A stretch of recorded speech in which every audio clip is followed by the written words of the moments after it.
मैं चरण कमलों में सिर झुका के त्रिवार बंदी करता हूँ। बोलिए श्री सदगुरुदेव की जय। सदगुरु श्री कबीर साहब जी एक ऐसे परम विवेकी, परम दयालु, धीर वीर गंभीर संत हुए। उन्होंने सबका हित चाहा, सबका हित, किसी का बुरा ना हो, सबकी मति अच्छी बने, सबकी गति अच्छी बने, सबके विचार अच्छे बने, सबके अंदर त्याग और वैराग आवे, भ्रम भूल कल्पना विषय वासना से लोग दूर हो जाएं, धोखे में ना फंसे, धोखे को त्याग दें, जड़ाध्यास को अपने अंदर से निकाल दें, चेतन पूजा को जाने, जड़ पूजा से न्यारे रहें। कितना अच्छा निर्मल विचार था बंदी छोड़ सदगुरु श्री कबीर साहब जी का। ऐसे परम दयालु, परम विवेकी संतों की बात को यदि कोई न माने तो फूटे उसके भाग्य। सदगुरुदेव जी पुकार के समझाते हुए पुकार के कहते हैं कि जिसके कर्म ही खराब उसका कोई क्या कर सकता है, जिसके विचार ही गंदे हों उसका कोई क्या कर सकता है, जो समझाने से न समझे उसको कोई क्या समझा सकता है। समझाए समझे नहीं पर हाथ आप बिकाए, मैं खींचता हूं आपको, चला स्वयं पुर जाए। जो समझाने से ना समझे, जो गलत आदत को ना त्यागे, विचारों को पवित्र ना करे और दिन और रात सत्संग सुनता रहे, दिन और रात महापुरुषों का साथ करता रहे, उसका भला कौन कर सकता है? सुनता तो रहे लेकिन विचार ना करे, चलता तो रहे लेकिन विचार ना करे, बोलता तो रहे लेकिन विचार ना करे, तो ऐसे को पारक ज्ञान, जड़ चेतन का ज्ञान कैसे हो सकता है? नहीं हो सकता है। जड़ाध्यास में ही अपने पूरे जीवन को बिता दे, सत्य की तरफ से मुखड़ा मोड़ दे, समझाने पर भी न माने और दंदल में गिरे तो फूटे उसके भाग्य। सदगुरुदेव जी पुकार के समझाते हुए पुकार के कहते हैं बिना पुरुषार्थ के हमारा काम नहीं बन सकता, हमारी गति मुक्ति नहीं हो सकती, कल्याण नहीं हो सकता, हम संसार से नहीं छूट सकते। मुक्ति कल्याण एक है, जामे भेदन को है, जिसमें भेद जो डालता सो ज्ञानी न हो।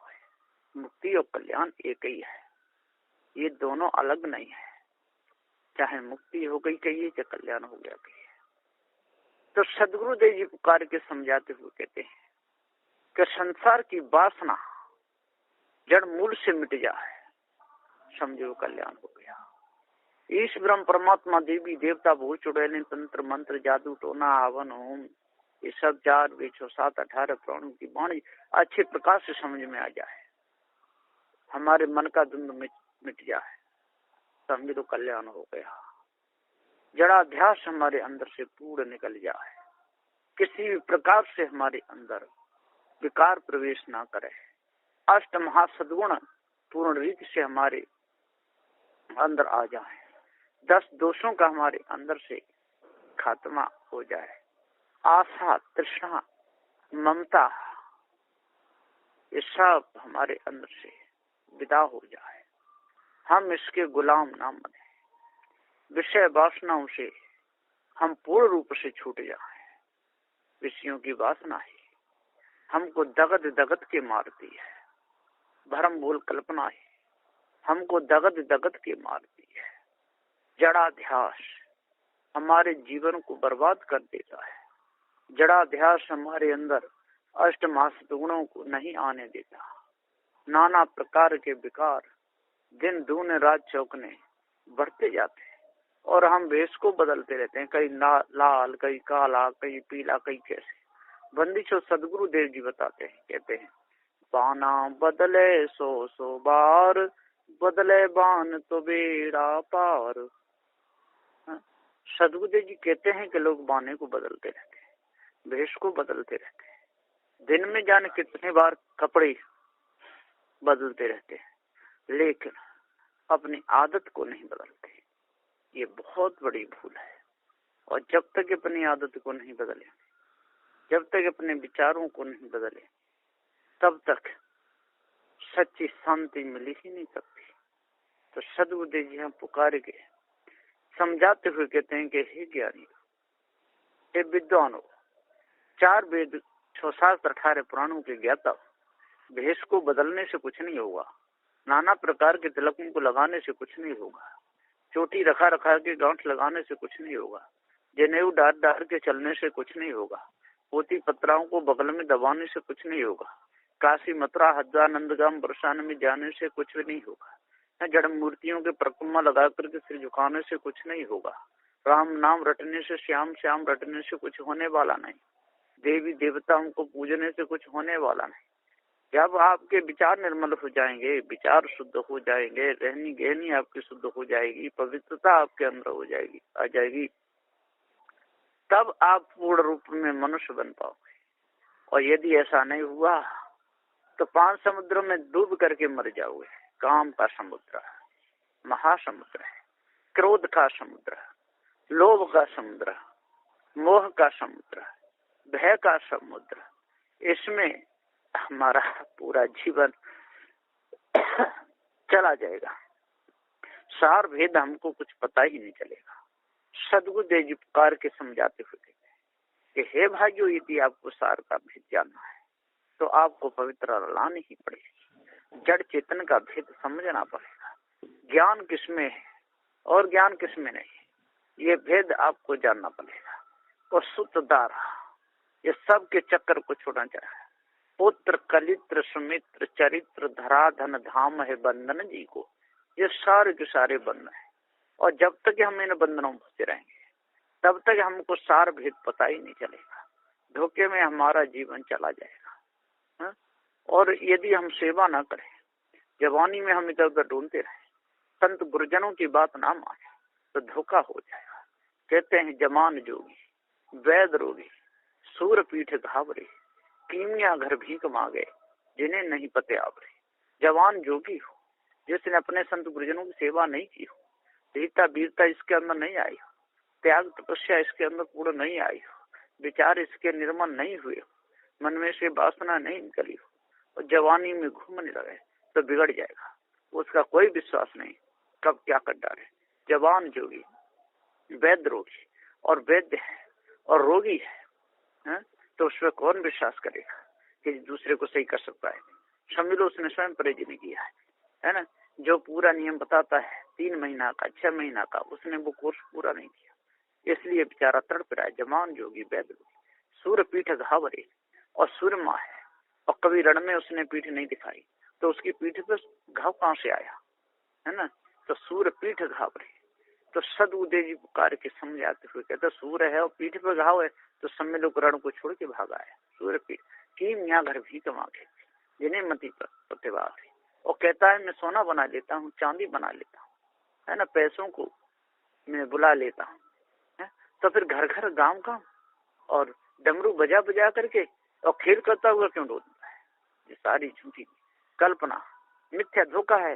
इन्हें मती प्रतिभा और इनकी बात में कभी विश्वास नहीं करना। सतगुरुदेव जी पुकार के समझाते हुए कहते हैं, कहता है करता नहीं, मुख का बड़ा लबार, काला मुखड़ा होएगा साहिब के दरबार।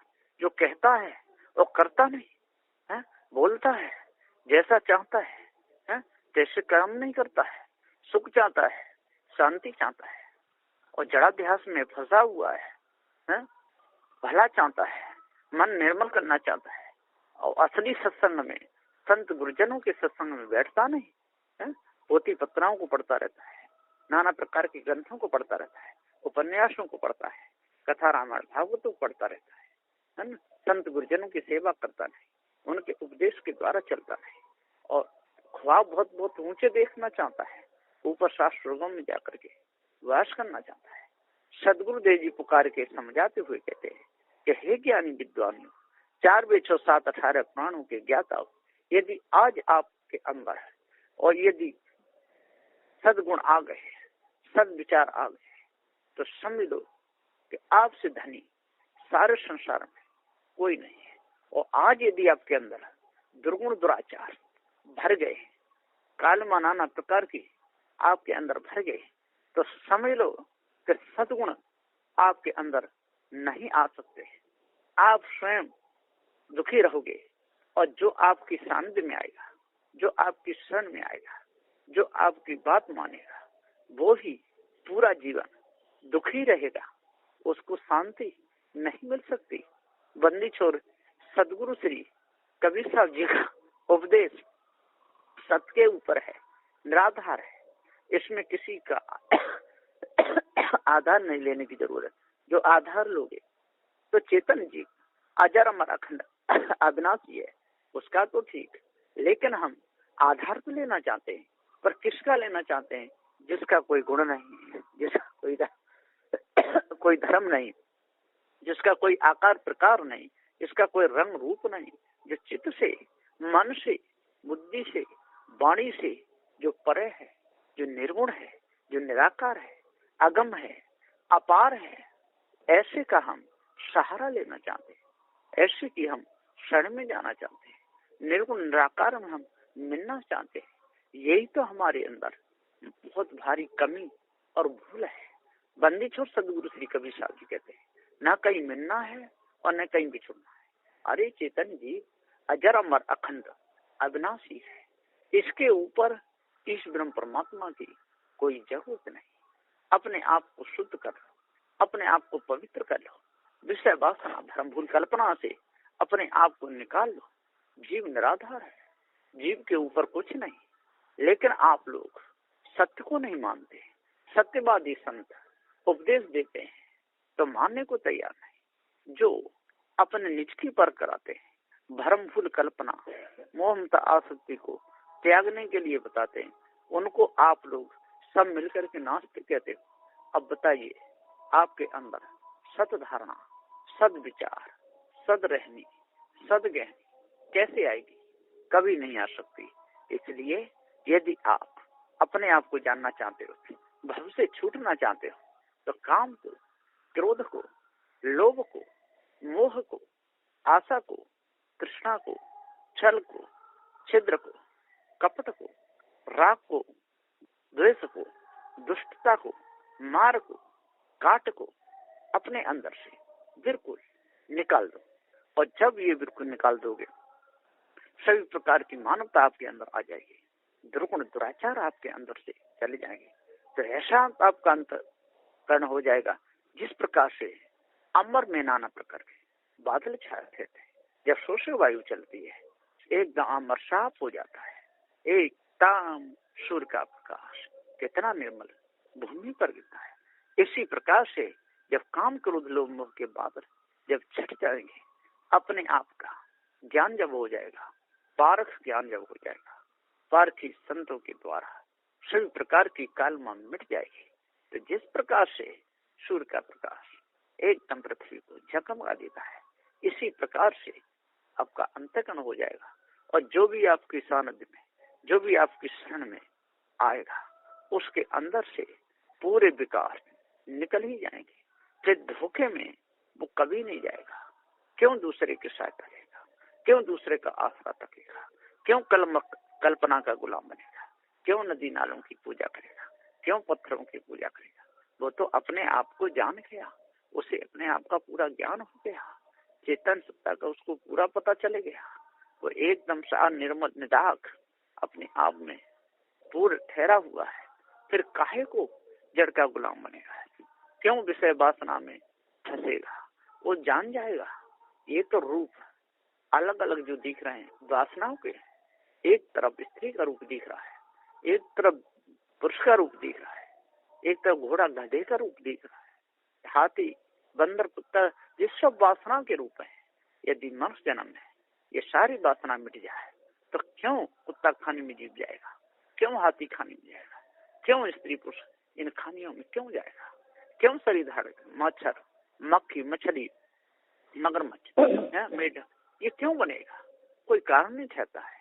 सदगुरुदेव जी पुकार के समझाते हुए कहते हैं, जब हमारे अंदर मन में कोई वासना आती है तब हमारे अंदर से और नाना प्रकार के विकार उठते हैं और उन विकारों की तरफ हमारा मन दौड़ जाता है और मन के साथ में हम भी दौड़ जाते हैं।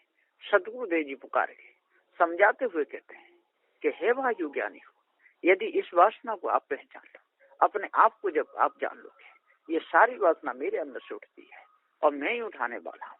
यदि मैं ना उठाऊं, मैं इन सत्ता न दूं, तो वासना किसी प्रकार की उठ ही नहीं सकती। जब ख्याल आता है, चाहे रोने का ख्याल आए, चाहे हंसने का ख्याल आए, चाहे किसी के उपकार का ख्याल आए, ये सब हमारे अंदर से उठते हैं, हमारी सत्ता से उठते हैं। यदि हम ध्यान ना दें तो हमारा ध्यान कहीं जा ही नहीं सकता है। हम जब ध्यान देते हैं तभी ध्यान जाता है। रखी हुई वस्तु को हम भूल जाते हैं और जब हमें याद आती है तो बड़ी तड़पते हैं, चारों ओर से खोजते हैं। एक दिन के समय एक भगत जी संतों की पूजा कर रहे थे और उनका जो पैसे का जो बैग था और उसी में रखा, उन्हीं के झोले में खूब खोजे, चारों ओर खोज, तड़प रहे थे बेचारे। जो फूल लाए थे, फूल में देखते थे, चारों ओर देखते, नहीं मिला। फिर एक साधु ने जाकर के उनके झोला को देखा है तो उसी में मिल गया। एकदम वो बहुत खुश हुए। तो सदगुरुदेव जी पुकार के समझाते हुए कहते हैं, कभी कभी अपने हाथों से रखी हुई वस्तु ही अपने आप को नहीं मिलती है ना, हमारा चित्त भ्रमित हो जाता है। ऐसे समय पर घबराना नहीं चाहिए, ऐसे समय पर विकल नहीं होना चाहिए, एकदम धैर्य नहीं तोड़ना चाहिए, एकदम शांत बैठ जाना चाहिए। हो सके तो एक गिलास ठंडा पानी पीना चाहिए, मुंह दहलाना चाहिए और फिर उस झोले को चैन खोल करके हिला करके देखना चाहिए। अपनी वस्तु ही अपने पास मिल जाती है। कभी कभी रसोई में माताएं भोजन बनाती हैं और नमक का डिब्बा पास में रखा रहता है, हींग की डिब्बी पास में रखी रहती है, जीरे का डिब्बा पास में रखा रहता है, खोजने से भी नहीं मिलता, एकदम अचानक वहीं की वहीं मिल जाता है। कभी कभी चाकू नहीं मिलता, खोजते रहते, चम्मच नहीं मिलती, खोजते रहते, क्योंकि हमारा पिच चढ़ जाता है, हमारा चित्त डमाडोल हो जाता है, मन में कोई क्रांति आ जाती है, इसलिए वो लक्ष्य हमारा हट जाता है। पास में रखी हुई वस्तु ही हमको नहीं मिल पाती। तो सदगुरुदेव जी पुकार के समझाते हुए कहते हैं कि हे ज्ञानी हो, हे विद्वान, 4 वेद 6 7 18 प्राणों के ज्ञाता हो, जपी तपी सन्यासी हो, पास में आपके और वस्तु है, पास में आपके वस्तु है और खोजने से भी नहीं मिलती। तो सदगुरुदेव जी पुकार के और समझाते हुए कहते हैं कि जब तक आप लोग अपने आप को नहीं जानोगे तब तक अपने ही कल्पना में आप भूले रहोगे। आपकी कल्पना आपको परेशान करती रहेगी, आपकी धारणा शुद्ध नहीं हो पाएगी, आपके विचार निर्मल नहीं हो पाएंगे। अपने आप को पास में होते आप भूले रहोगे, अपने से भिन्न अपने सर्प को बताते रहोगे, अपने से भिन्न अपने कल्याण को बताते रहोगे, अपने से भिन्न अपनी मुक्ति को बताते रहोगे, है ना। किसी दूसरे की पूजा करके, आराधना करके, वंदना करके, उसके नाम की माला फेर करके, शंख बजा करके भूले रहोगे, तड़पते रहोगे, परेशान होते रहोगे। कहीं काशी जाओगे, कहीं मथुरा जाओगे, कहीं वृंदावन जाओगे, कहीं नंदगाम जाओगे, कहीं बरसाने जाओगे, चारों धामों में घूम घूम करके अपने समय को बर्बाद करते रहोगे। पेड़ रुखों की भी पूजा करते रहोगे। कोई कह देगा तुलसी की पूजा करो, उसी की पूजा करते रहोगे।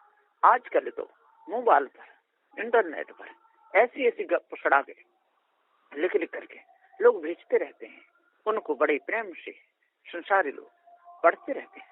सदगुरुदेव जी पुकार के समझाते हुए कहते हैं, भैया जड़ा इतिहास आपका क्या भला करेगा।